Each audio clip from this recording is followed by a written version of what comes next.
Let's see.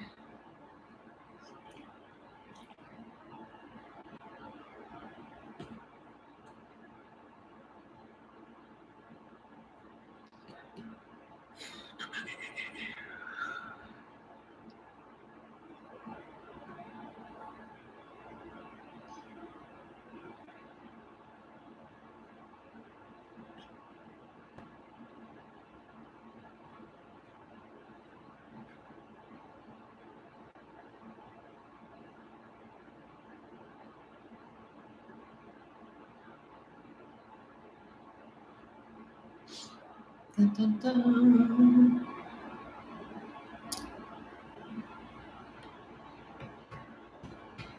Right, YouTubers. I am just looking for a link. So let's start talking about. Hang on.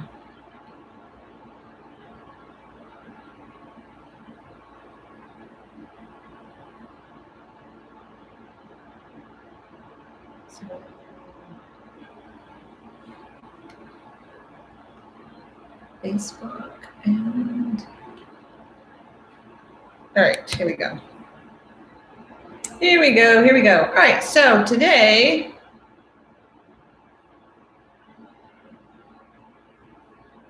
gonna do all these things. Okay. Hello, everyone. While you're all figuring out that it's a little past noon on Monday, June 7th. I'm just waiting for all the things to connect. I'm going to give you this link.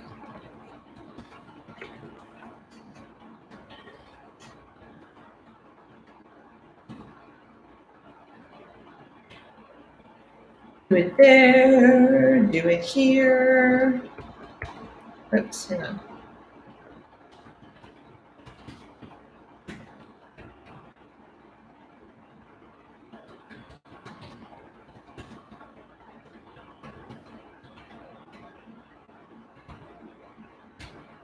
Okay. Hello. It is Monday, June 7th. Gio and I are happy to be here.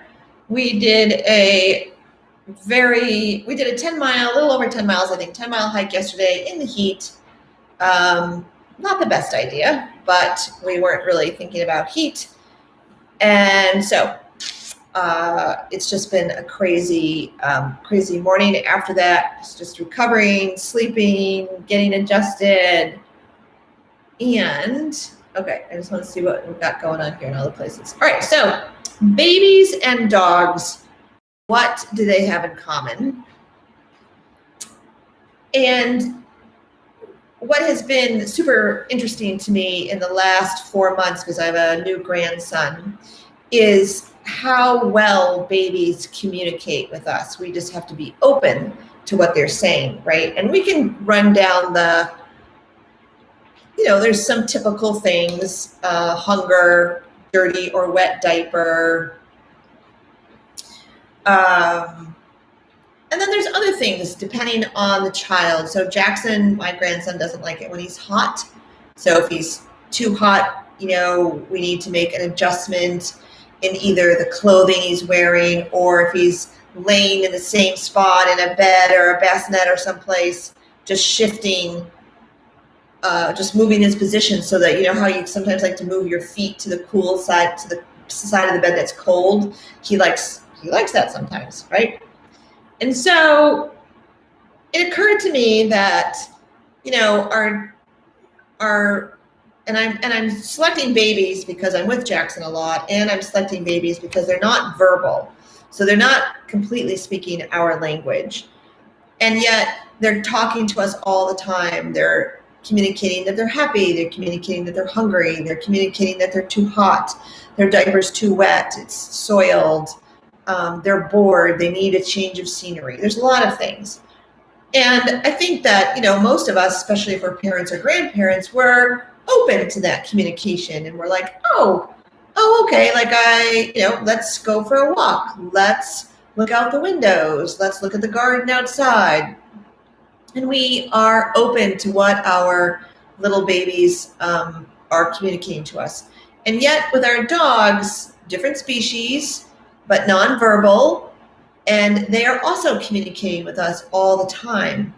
And it's still somewhat, I would say, it's two things. It's sort of shocking and annoying all at the same time that most of you do not know what your dog is saying. Not all of you. There's some of you on here that have made it a point to learn dog body language and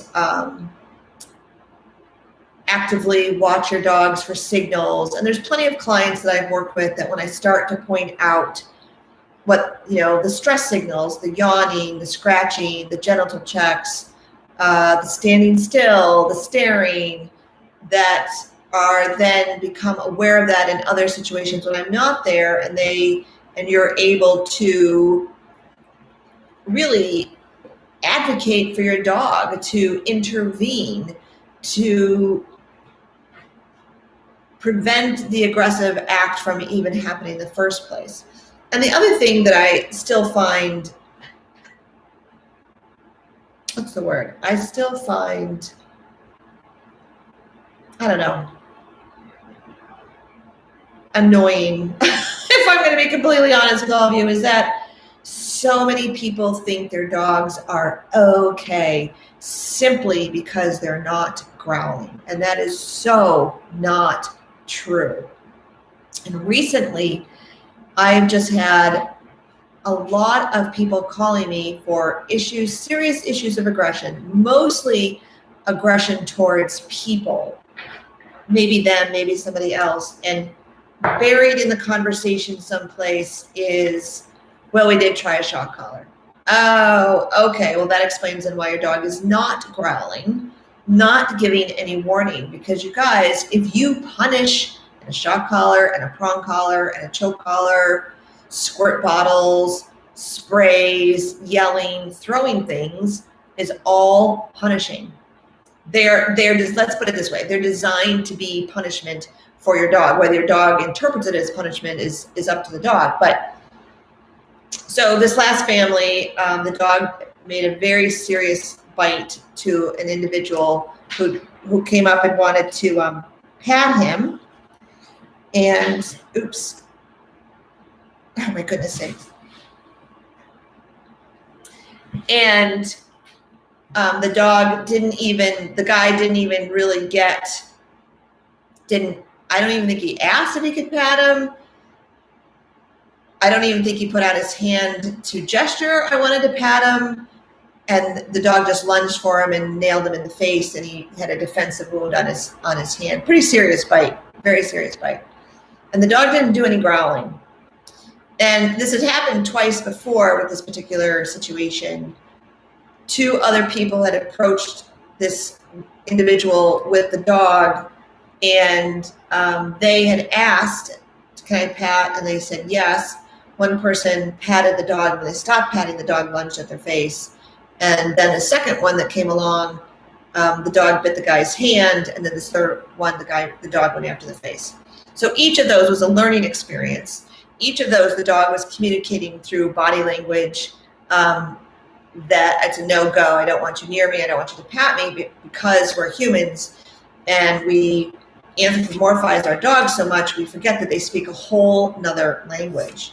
And because this individual family, not knowing and feeling desperate, used a shock collar on the dog when the dog was younger, they effectively punished this dog's growling. So the dog stopped growling, but the dog didn't feel better inside, and now is biting without warning, no growling happening.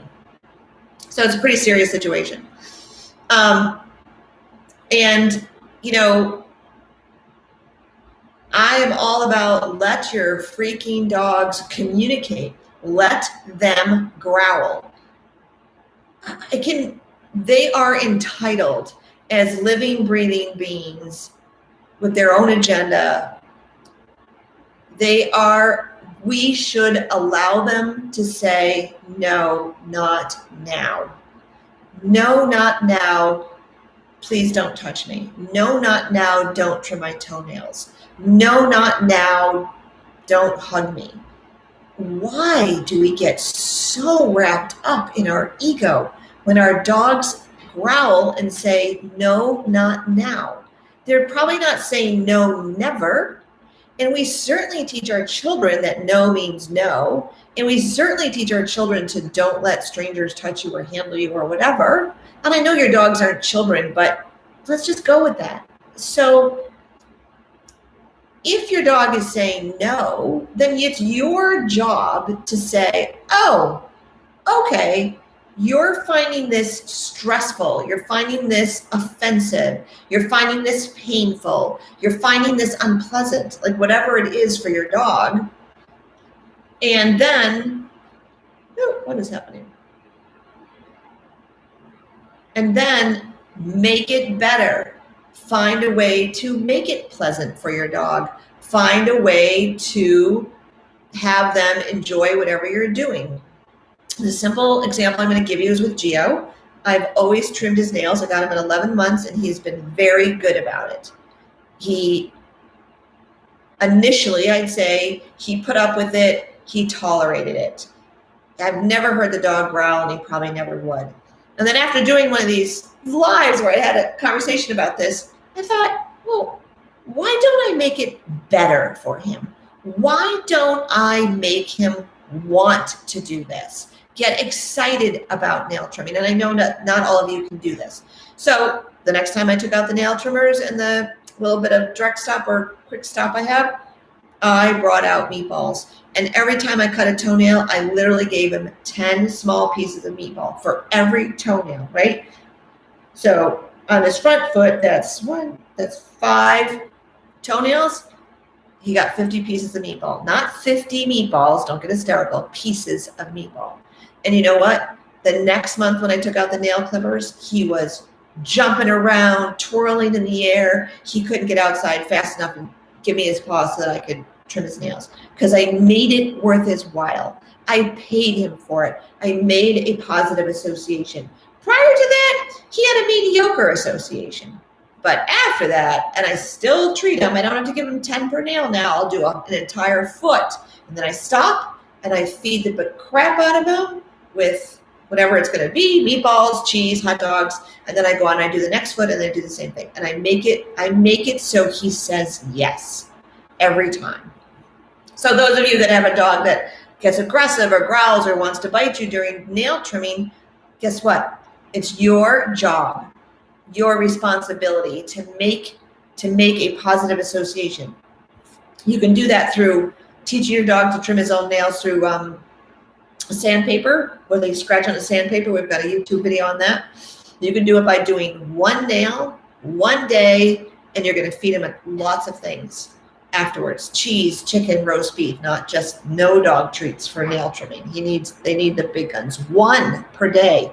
Don't push it. Don't go anymore. You're trying to also build up trust in your dog so that they'll say, oh, okay, she's just going to do 1 nail. I can tolerate that. There's lots of other things. You could also teach them what's called a start button behavior, meaning the dog, you pair things together. So for example, you teach the dog to shake. You have the nail trimmers, you have your treats, and if you use I use a little bit of like a quick stop thing in case I trim them too short. All of that is right there, visible to the dog. And if the dog walks away, you let the dog walk away and you try again the next day. The next day you get out the bowl of treats, the nail trimmers, whatever else, and you sit down and see what the dog will say. If the dog still says no, let the dog walk away, and you're going to do it the next day and the next day and the next day. Until at some point, or you can get out the nail trimmers, whatever else you need for trimming nails. I would do like a bowl of treats, or if you have a bait bag, you can have out your bait bag of treats, but I make it super obvious. And as soon as you set down the nail trimmers, you're going to set down a pile of food. And just let the dog eat the food near the nail trimmers. And 1 step at a time, very, very gradually.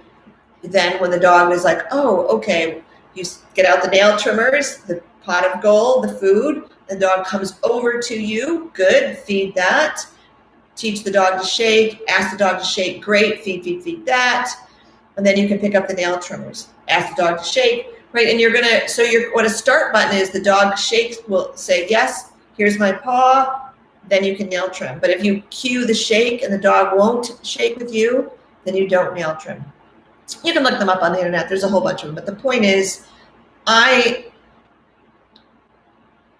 work with a lot of aggression, a lot of dogs with aggressive behaviors. There aren't really aggressive dogs, right? That's a label.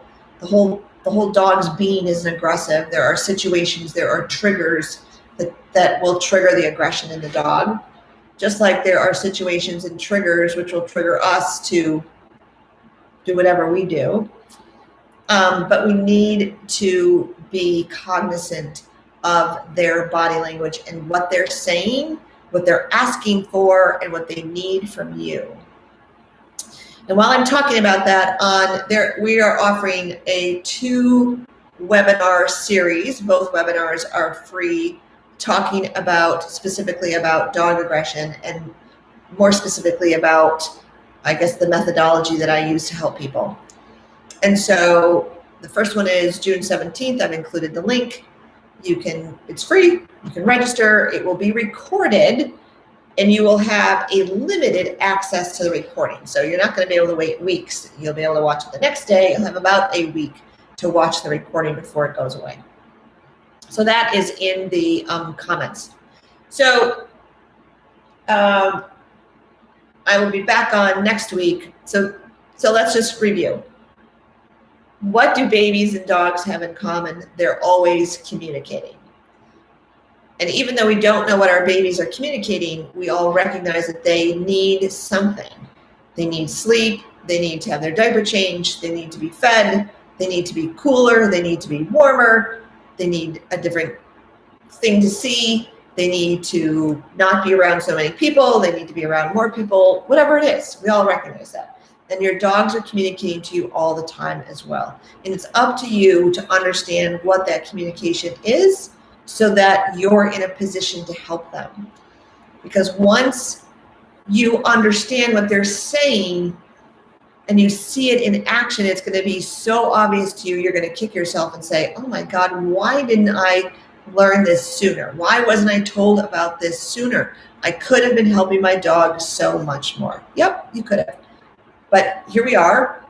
You can also go to our website. There's a webinar on dog body language. I highly suggest that so that you can get started understanding what your dog says. All right, you guys, I'm going to sign off and have a great day. Stay cool if you're in the Northeast or any place where we're having this incredible heat because it's hot out there. And I'll see you next Monday. Over and out. Over and out to everybody.